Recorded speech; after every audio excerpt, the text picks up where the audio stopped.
Hey, welcome back to Crimes and Closets. This is Beth in my closet in North Carolina. And this is Christy in my closet in St. Louis. Happy Monday. Happy Monday, Beth. How is it going?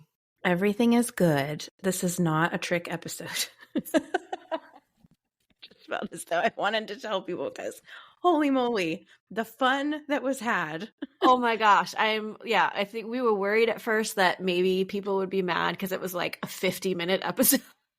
Right. So they listened to this whole thing thinking it was real. And then we were like, nope, it's not. But the response has been amazing. Literally the best. Yeah. You guys are awesome.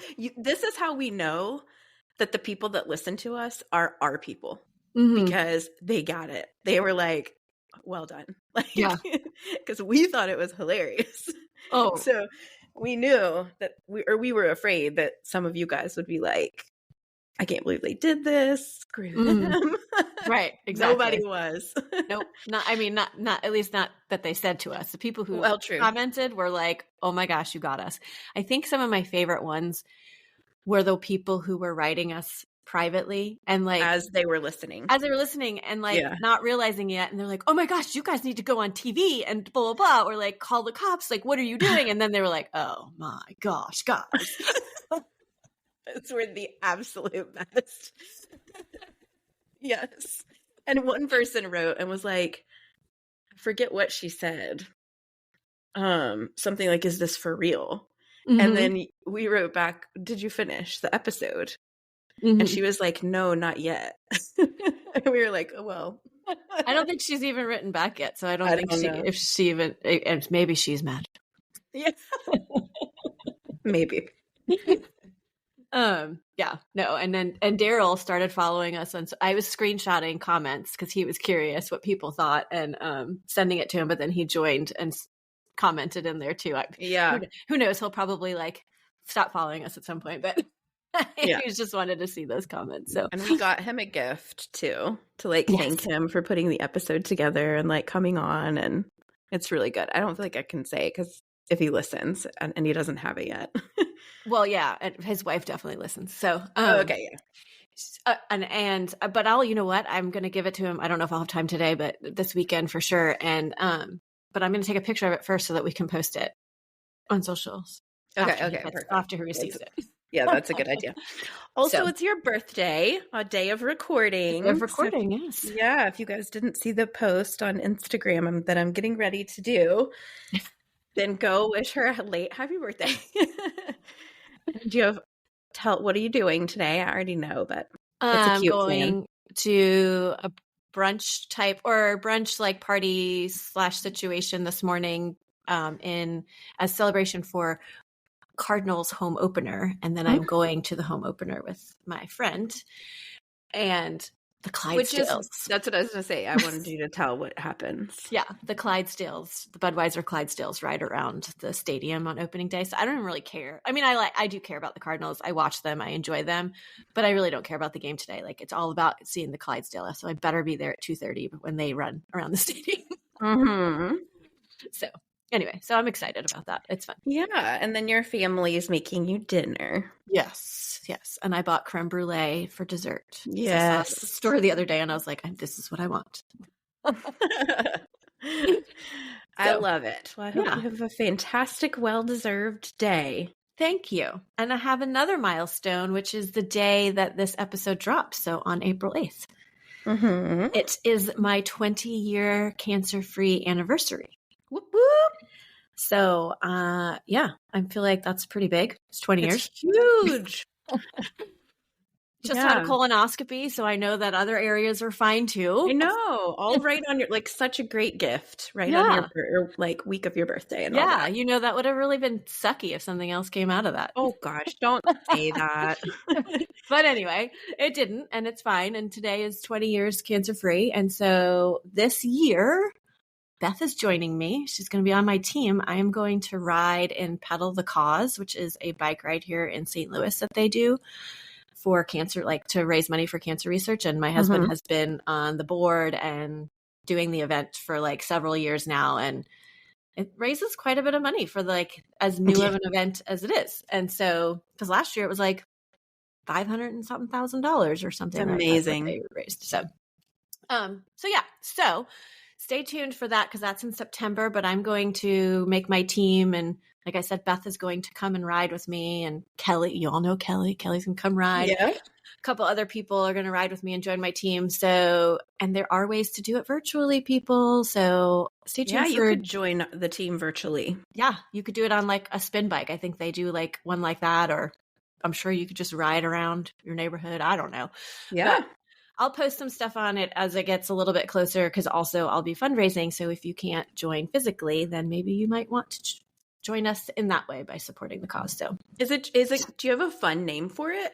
Or do you even know? No, I've been thinking about that. Because you could just do like Team Christy. Right. Yes, I could. Yeah, I don't know. But you should come up with a fun name. I'll put Emery on that because he's good at coming up with like that's true. He's clever. Things. Yeah. So anyway. Love it. Did he help us come up with the name of the pod? Do you know? I feel like he did. I don't remember. I don't know how we came up with this name. I don't either. Has it been so long ago? Oh, happy 4 years, by the way. That's how long it's been. That we'll keep forgetting to mention. Yeah. We just said like, our podiversary was March 30th. And we totally forgot last week to say anything about it, or the week before. Here we are. Happy belated podiversary. What a big day. I know. It was a big day that we only acknowledged on socials. I did put a post up. Yes. Cool. Okay. So, anyway. Well, that's it. That's a lot of news. Yeah, it was a lot of news. What else? You got anything else? I have a crime. Like it's balance. Okay. That's right. Okay. All right. Here it is.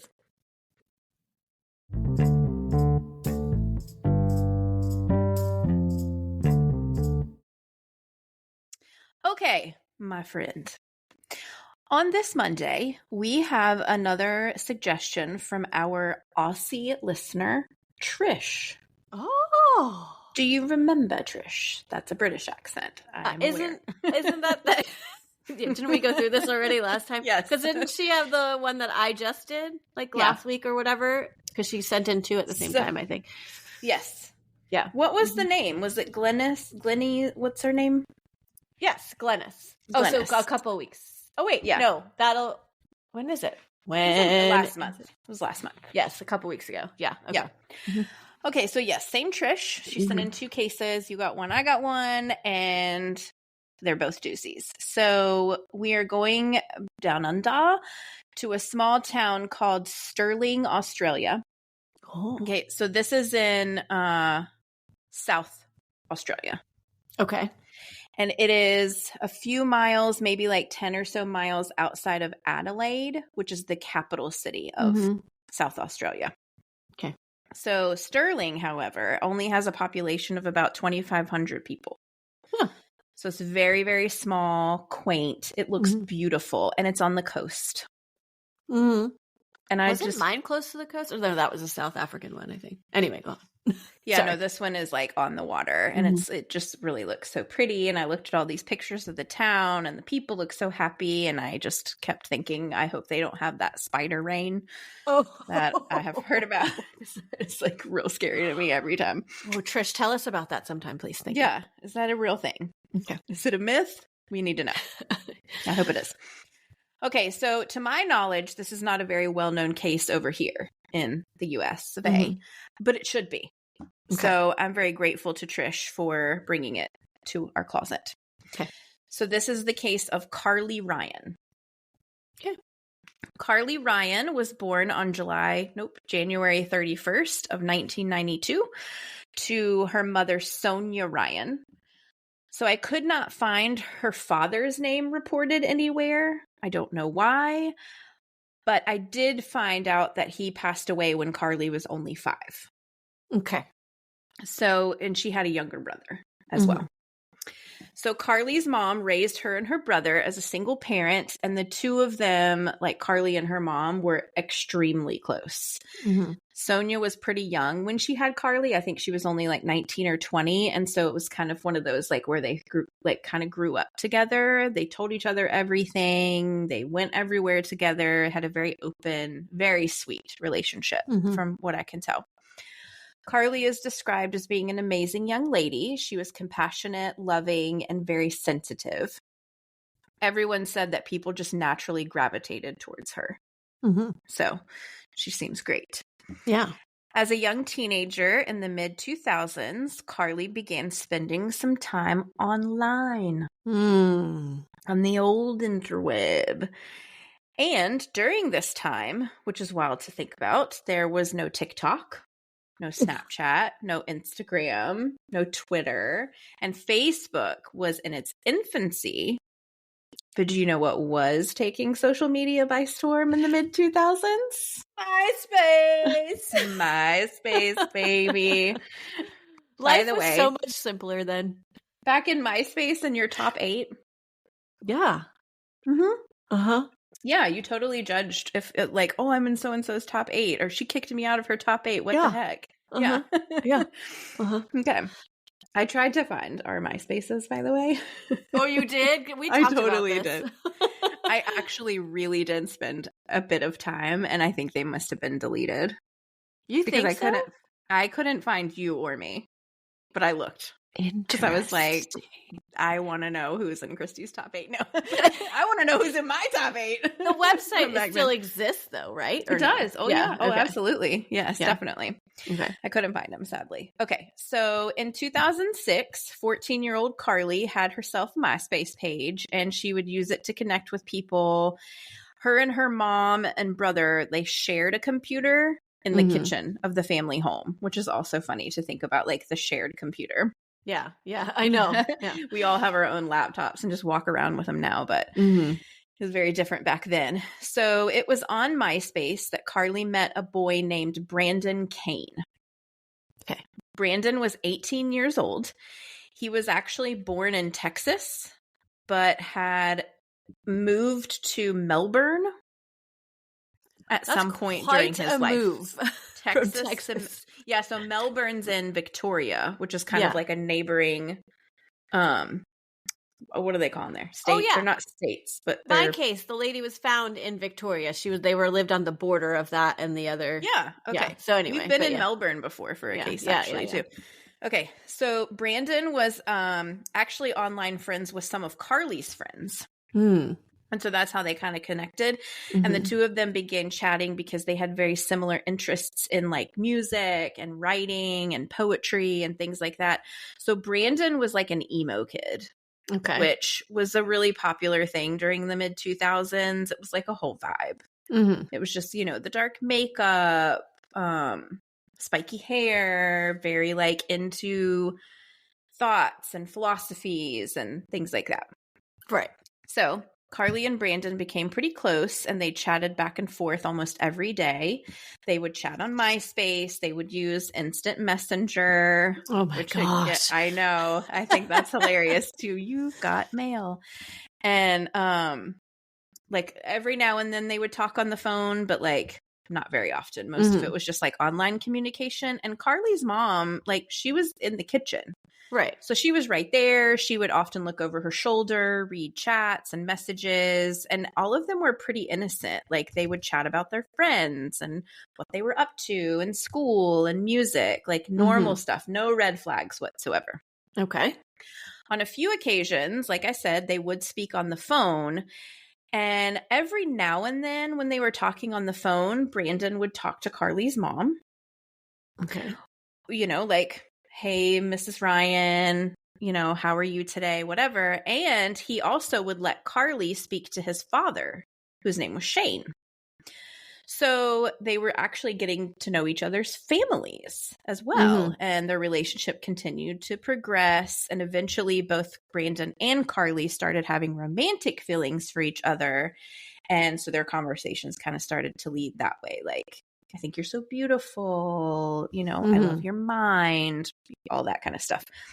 So Carly really kind of fell pretty hard for Brandon. I mean, she's 14 years old at this time. Like, she's met this boy who's a little bit older and super interesting and like is from the US. And, you know, she thought, she told her mom, I think I may have met the love of my life. Aw, 14. Right. I know. So by January of 2007, Carly and Brandon had been chatting and getting to know each other for almost 18 months. So a year and a half this went on. They would talk every now and then about meeting up in person, but they hadn't done that yet because like they were both in school and they lived in different like places. So the drive from where Carly lived to Melbourne was over an 8-hour drive. Oh, wow. So they live pretty far apart. And these are two teenagers. Mm-hmm. Like, it's not like they could just jump in the car and drive 8 hours or hop on a plane or whatever. Like, their means was less. Yeah. Okay. So January 31st of 2007, Carly was turning 15. And she was having a birthday party that weekend with her friends and family to celebrate. So Brandon she invited him to come to the birthday party, but he actually was back in Texas visiting family in the US, so he wasn't able to. But he did reach out and said that his dad, Shane, was going to be in her area during the birthday weekend for work. And he asked Carly if it would be okay for his dad to bring her a birthday present from him since he wasn't able to make it. Carly asked her mom, who was sort of hesitant, you know, because she's like, we don't know this Brandon guy. These are strangers. And now you're asking for them to come into my home. So what she did was she said she would meet Shane somewhere in town. Okay. And get to know him a little bit and like kind of get a feel for him and get a vibe and see if she was comfortable allowing him to come back to their home for the birthday party. That's a good idea. It is. Sonia is a smart lady. So she did. She met with him and the meeting actually went perfectly fine. So Shane, Brandon's dad, he worked in security. And I think that he did security for like celebrities.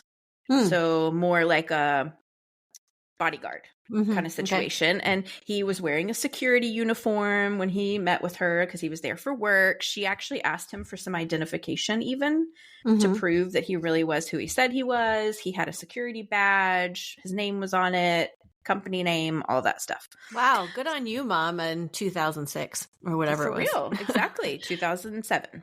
Okay. So Carly's mom was like, okay, he seems totally normal. He's like this dumpy old 40-something man who does security. He's like balding, has a beer belly. It's my daughter's boyfriend's dad. Right. So she allows him to come to the birthday party.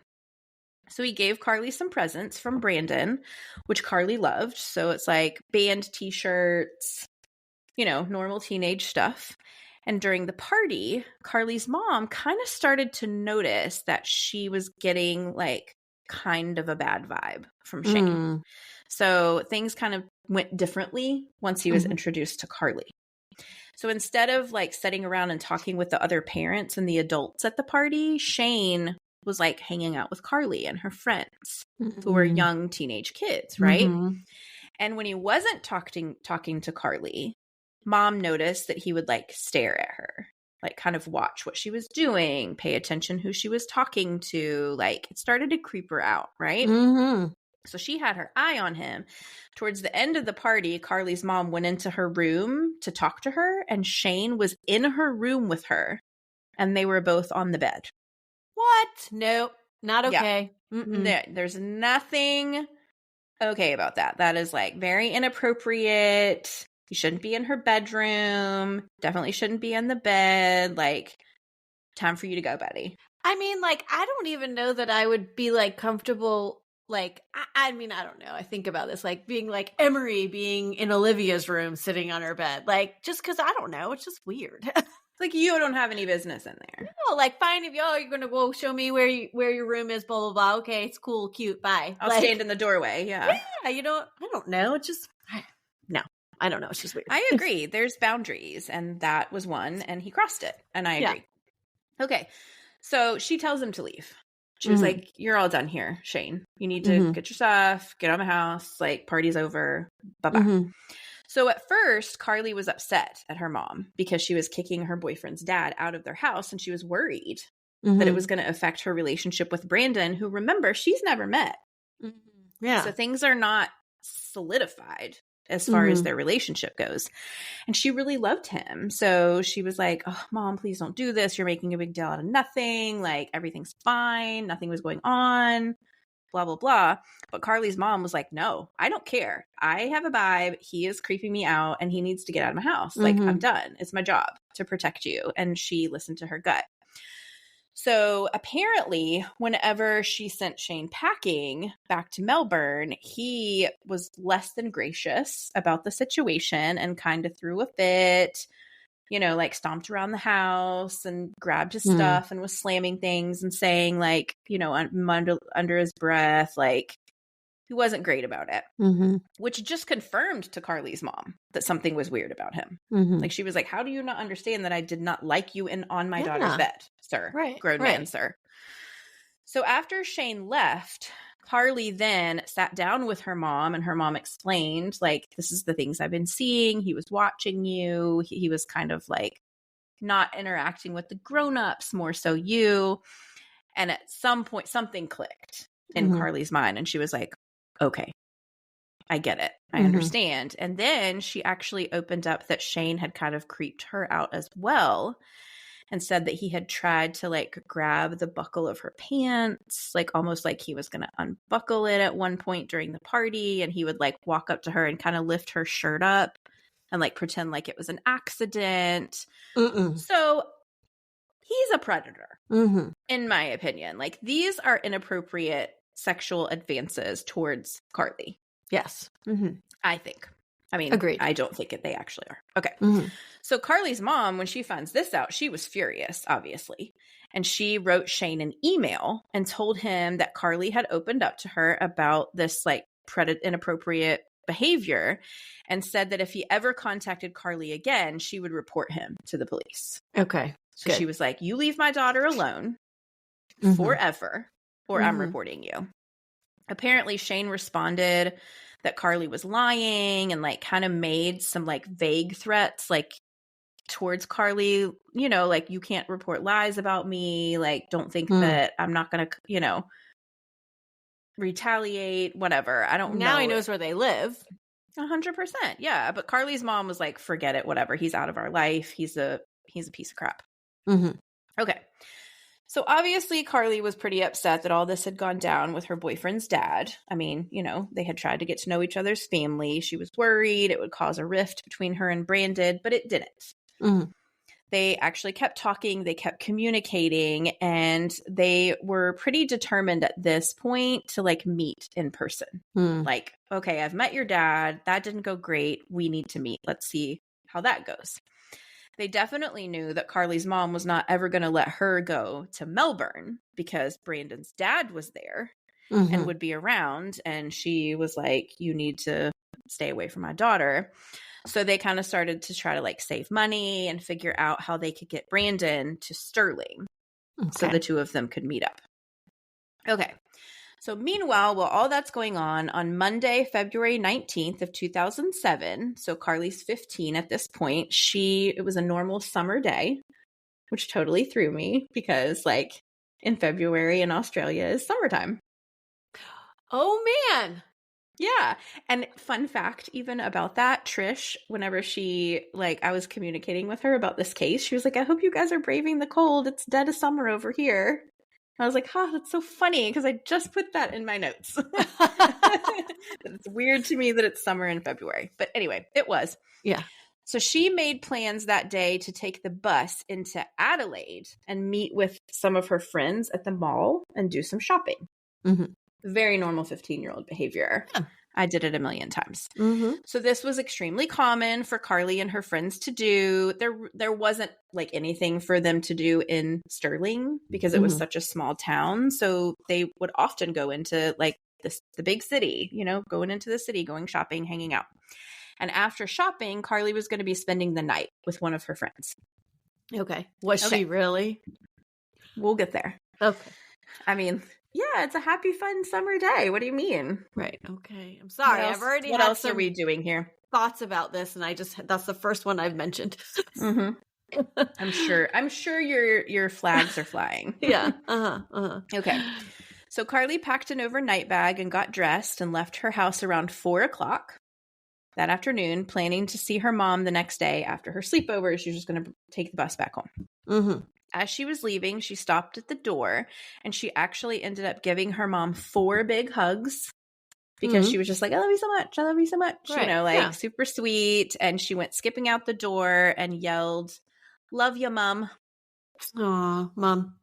Mom. Later that night, Carly's mom got a text from her saying she was okay and everything was good. Mm-hmm. So the next morning, Carly's mom got a phone call from someone. So this person said that they were walking on a path in Victor Harbor. Okay. And they had found a purse. They were able to, they looked through the purse to see if they could figure out whose it was. And inside of it was Carly's ID and some belongings. And then they also found emergency phone numbers in the purse. And so that's how they had gotten Carly's mom's number.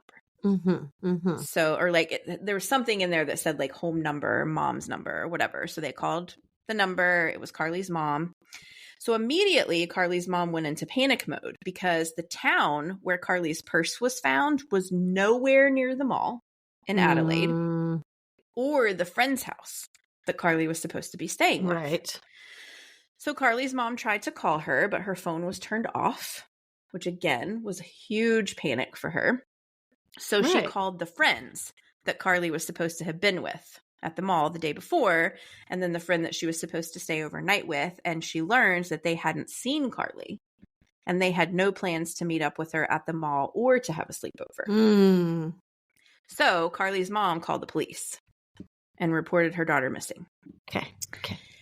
Meanwhile, while all that's going on, an hour away from Carly's house on Horseshoe Bay, which is a beach located in Port Elliot, again, an hour away from Carly's house, a woman was walking by the water and saw a dead body floating face down not far from the shore. This was a young girl, and she appeared to have been badly beaten. She had no identification on her, so she was actually listed as Jane Doe. Oh, gosh. However, when police got Carly's missing persons report, they immediately thought that this might be connected and that Carly might be their Jane Doe. And Carly's purse was found kind of near where this beach was. So sadly, Carly's mom had the awful task of having to identify the dead body of her 15-year-old daughter as the Jane Doe. I can't even. No. Carly had been brutally beaten, suffocated, and thrown into the water. So her autopsy showed 19 separate injuries. She had sustained 6 to 8 massive blows to her face and head, either with fists or a blunt object. She had extreme facial injuries and a lot of defensive wounds.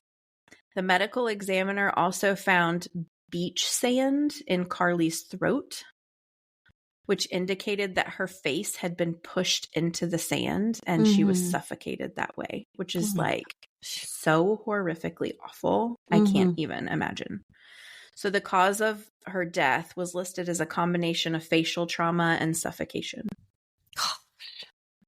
Police immediately began asking the public for help, and Carly's case actually gained a lot of media attention. They obtained CCTV footage from Victor Harbor, which is where her purse was found, and it was also the town that this beach was in. Carly was seen meeting up with two men outside of a hotel. One of the men was larger than the other one and seemed to be older. The 3 of them were seen also at a local fish and chips restaurant while eating, and then they're also seen later at a Subway. The older man is then seen buying cigarettes at a convenience store, and when they interviewed the store clerk, he remembered this man coming in, and he said that he asked him where would be a cool place to hang out and maybe get a beer, and the clerk told him you should go to Horseshoe Bay. which is the beach where Carly was found. A couple also came forward to police and reported that they had seen these two men and Carly at the beach around 8:30 that night. So they had gone for a swim, like a night swim, and where they were swimming was right next to where Carly and these two men were sitting. They confirmed that one of the men was like a middle-aged man and the other one was much younger, likely a teenager. Okay. They said they left the beach about an hour later around 9:30, and the three of them, Carly and these two men, were still there, like smoking cigarettes, hanging out, just talking. Nothing unusual. Police pulled up surveillance from the parking lot of the beach and were able to identify Carly and these two men pulling in and getting out of a light blue car. And they were also able to get a license plate. Oh. So police's main focus was to find the owner of that car, which thankfully they were able to do, and they traced it down to an address where the car was registered, which was in Mornington Peninsula, on the Mornington Peninsula, which is just south of Melbourne. Okay. So 11 days after Carly's murder, they raided that house where the car was registered, and they found a 48-year-old man sitting at a computer. And when they raided the house, he was chatting with a 14-year-old girl in Western Australia. Shut up. His name was Gary Newman. Is it Shane? Well, yes, it is Shane. Okay. And he was actually logged in to MySpace under the profile name of Brandon Kane, Carly's 18-year-old online boyfriend. But is Brandon real? Like, no. Then who was with him? There's nothing real about Brandon. I will get to who was with him. That is a real twist in this story. Okay. So Gary, this man, this 48-year-old man, was a divorced father of 3, and he had a 17-year-old son living with him in his home. Mm-hmm. Okay, so police arrested both Gary and his son, and they began searching the home. So they were able to confirm that Gary Newman had been posing as Brandon Kane, this 18-year-old emo kid from Texas, online for years. And he, the whole time, had been grooming Carly. They also found that he had tried to meet up with several other 14-year-old girls, both in Australia and in Hong Kong. Okay. But for one reason or another, those meetings never worked out. Mm-hmm. Like the girls wouldn't show up, or they would cancel, or whatever happened.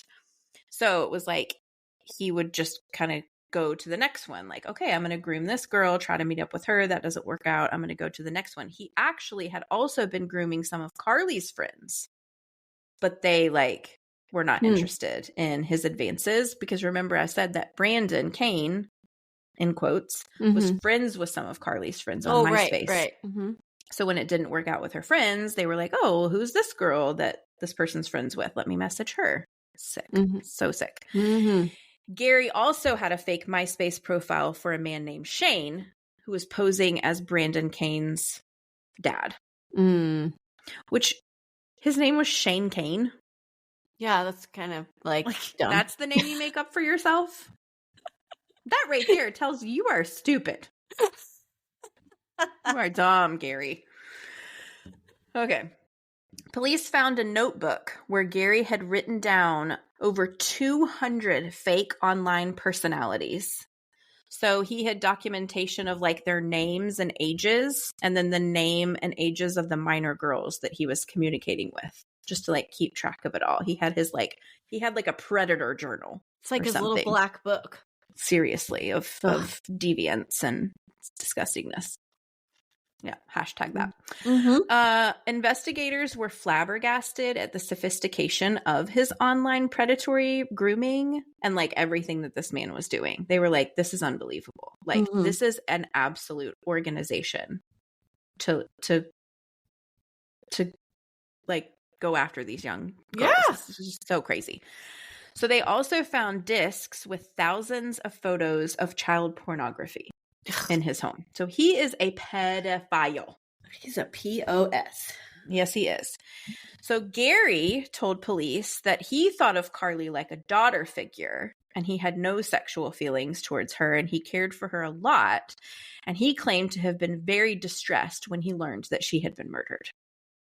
He said that he found out from her MySpace page when people started posting like memories and condolences and that stuff on her page. So he claimed that he was with Carly the evening before she died, but they had left her in Victor Harbor and she was totally fine. Okay, so he claims that later. At first he's like, no, I never met up with her, blah, blah, blah. And then they're like, hey, we have you on camera in your car.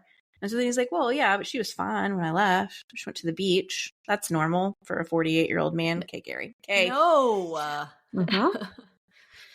Okay, so Gary went on trial in October of 2009. He testified in his own defense. And he acted crazy, like erratically, unhinged, like faked a seizure. It was insane. Okay, so his older son, not the 17-year-old, testified that Gary was angry that Carly had refused his sexual advances at her birthday party.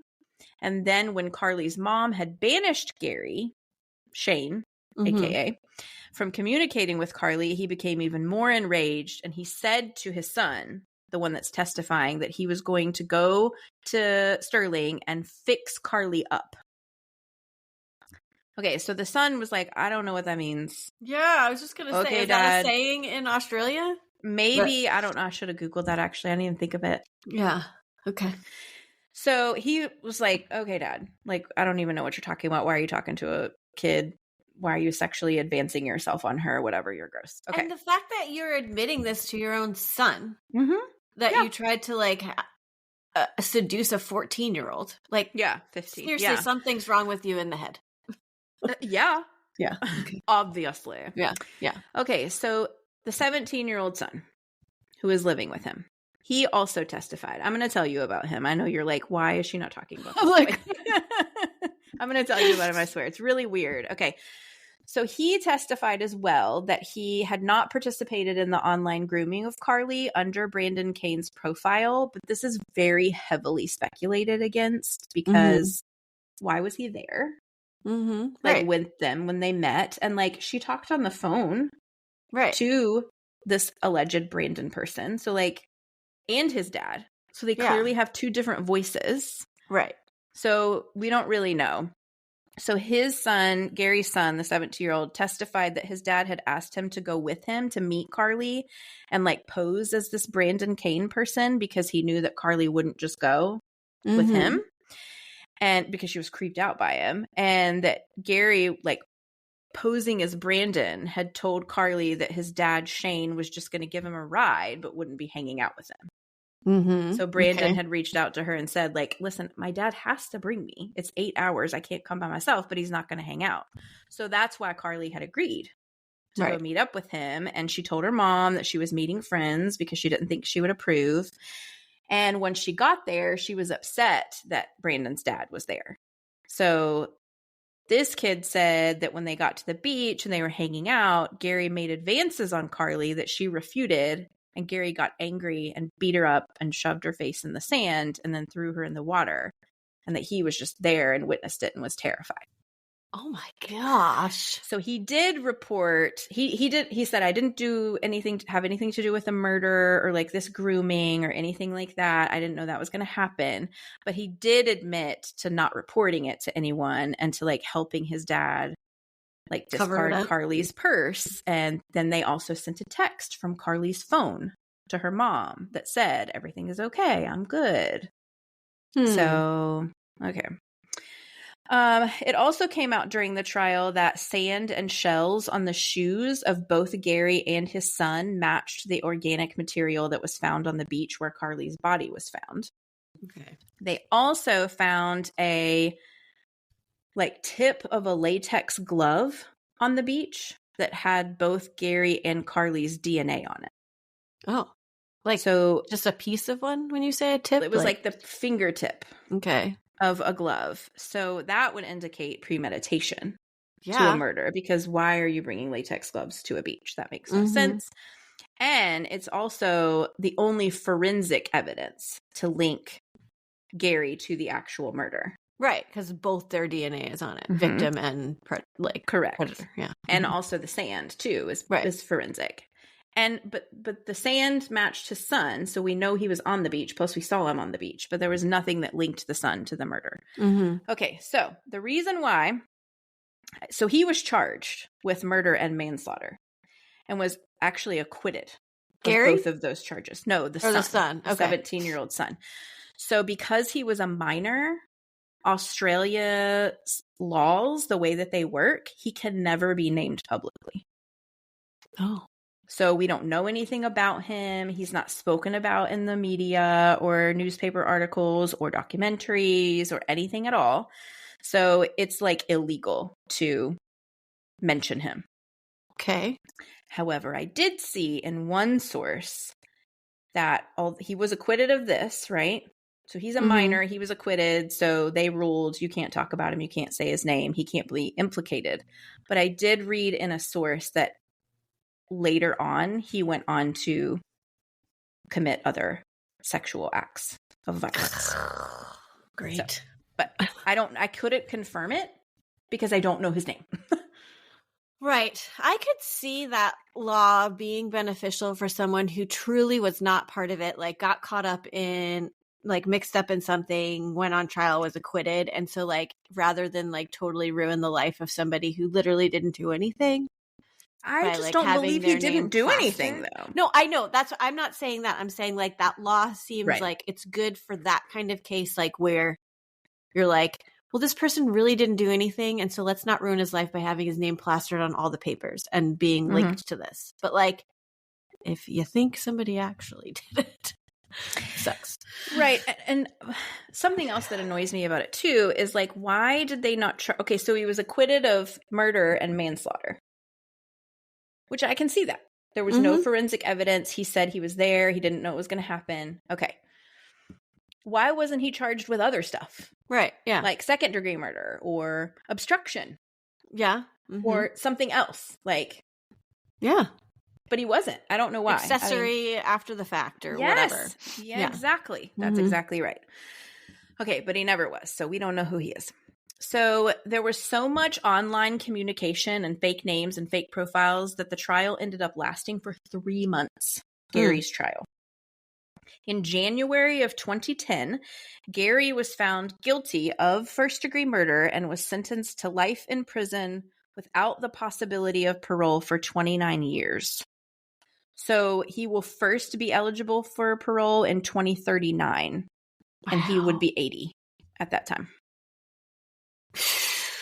Jeez. And the son has gone on to be a less than desirable human. Right.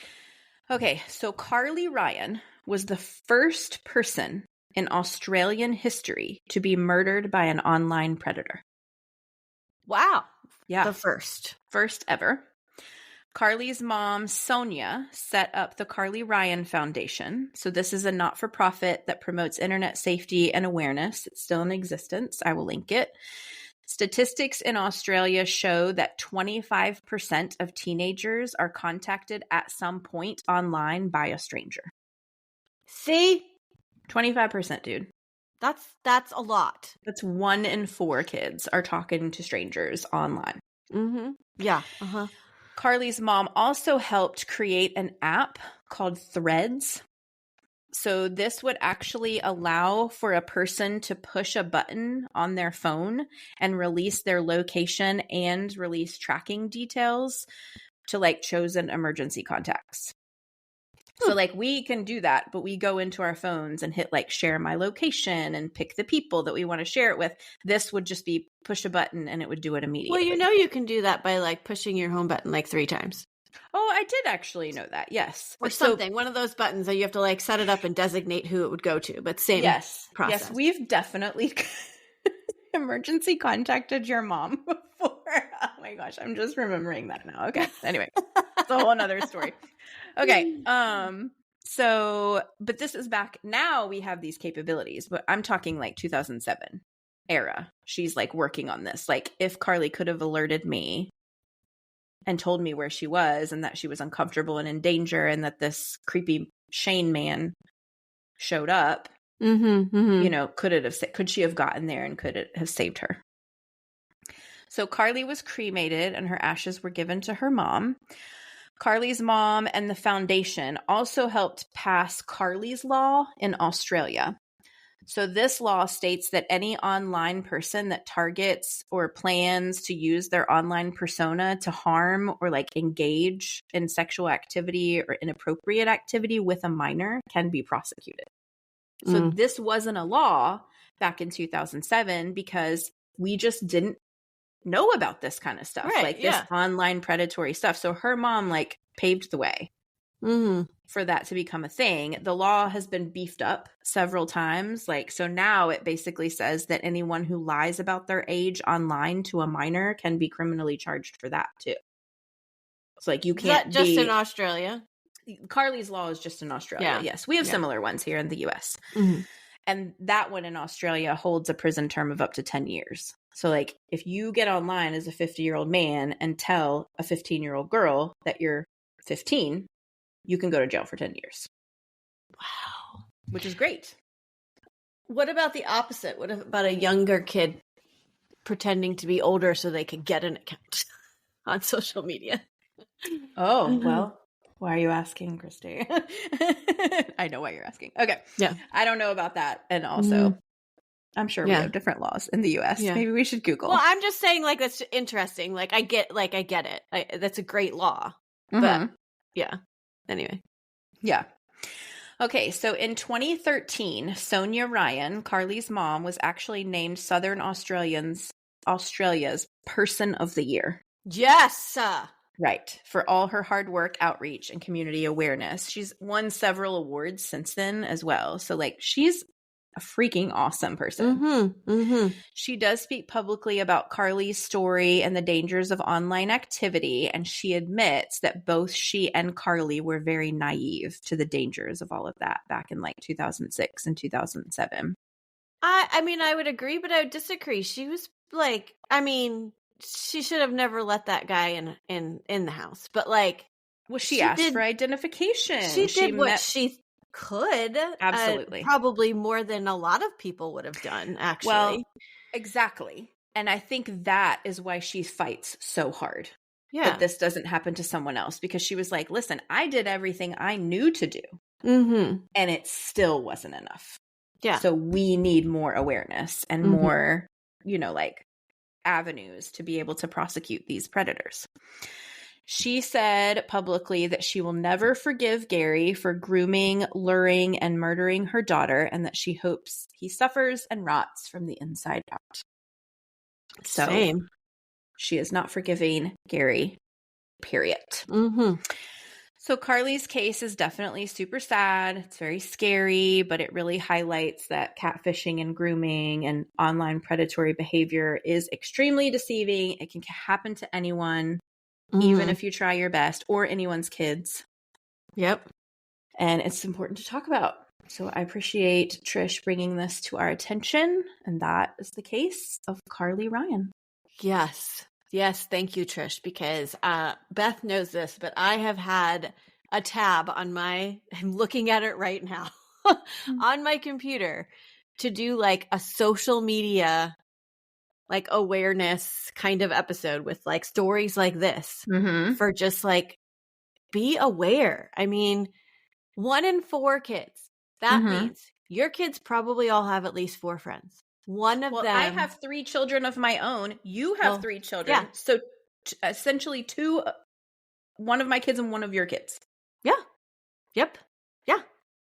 Like that is freaking scary. And I do know that my kids have talked to people they don't know online. Like I know because one plays Fortnite and I caught him like playing somebody else and realized that it was like some 18 or 21-year-old and he was like 8. And I'm like, no, you are shut down. You are not allowed to play with anybody that you are not friends with. I need to know that they're actually your friend. Like it's a kid like, oh, okay, that one is that kid from school. Like you know okay, them in great. person. Like I've talked to them on the phone. Like I will put like his headphones on and be like, hey, Joe. Yeah. Okay, it's Joe. Listen, And also something specifically related to Fortnite is that I just like found out not too recently or somewhat recently is, so like my kid plays Fortnite and he can only talk to his friends. Yeah. Same but his now. Yeah. friends can also join in. Yep. So it's like, okay, you can protect your kid and lock their account down to being friends only, but I don't know if his friends' parents are doing that exact same thing. Right. So and I don't so they know can who's be in there. a party with your kid. Yep, yes. Yeah. And with who knows who at that point. It's like it's so difficult to monitor it and boundary it. And I think so. Yeah. It scares the holy bejesus out of me. Yeah. If you're private, you should be private. No, I mean, because think about it, like, I don't know, like my personal Instagram is private. And so like if you were to share something I posted, other people that I'm not friends with could not see it, like, or whatever, or send it to somebody. Anyway. So like, I really think it should be like, if it's private, it's private, like not my friends' friends can also see it just because they're friends with them. Like just my friends. I 100% agree. It really scares me. It's so relevant. It's so relevant right now. So like, and I think we do have a lot more awareness, obviously. Like we have the whole Tinder swindler and like people are talking about this now. Like it's in the news. It's not something that I think you can get away with as easily as you could in Carly's day. Right. Yeah. But it's still absolutely terrifying and you have to be vigilant, not only with your kids, but with yourself. Like we get hacked sometimes. Our podcast page gets extremely weird messages and like, junk stuff. And you really have to be careful what you're putting out there in the interweb.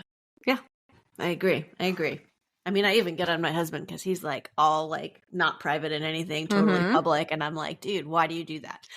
Yeah. I mean, he does it for like networking and whatever and yada, yada, yada. So I kind of get it, but I'm still like, dude, you met that guy in an airplane. Yeah. You don't know that he was who he was on the airplane. Like he could have totally BSing you. Anyway.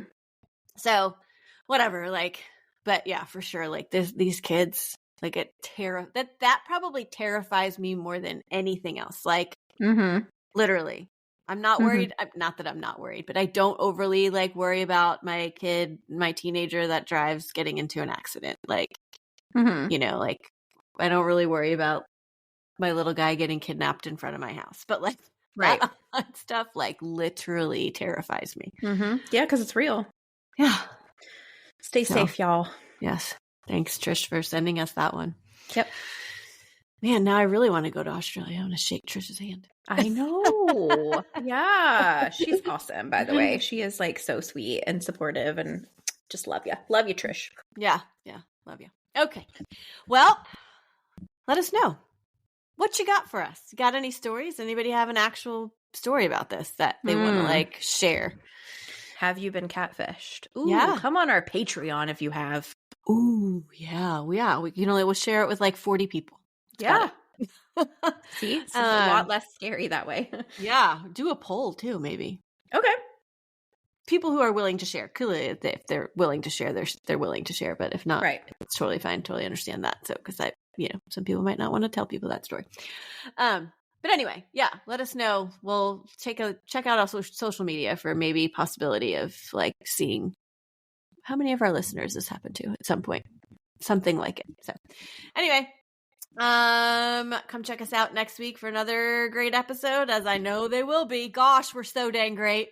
And we can say that because we're at the end and we know if you're still listening, you love us. And so yes, exactly. Yep. But also I'm going to say, we know we're so dang great because our listeners are so dang great. And you guys are the ones that are sending us in these cases. So like, that's why I can say it. Cause I feel like I'm not just tooting our horn, I'm tooting everyone else's too. So anyway, yeah. Anyways, we'll see you next week. And just always remember, the world is scary. People suck. Hide in your closets.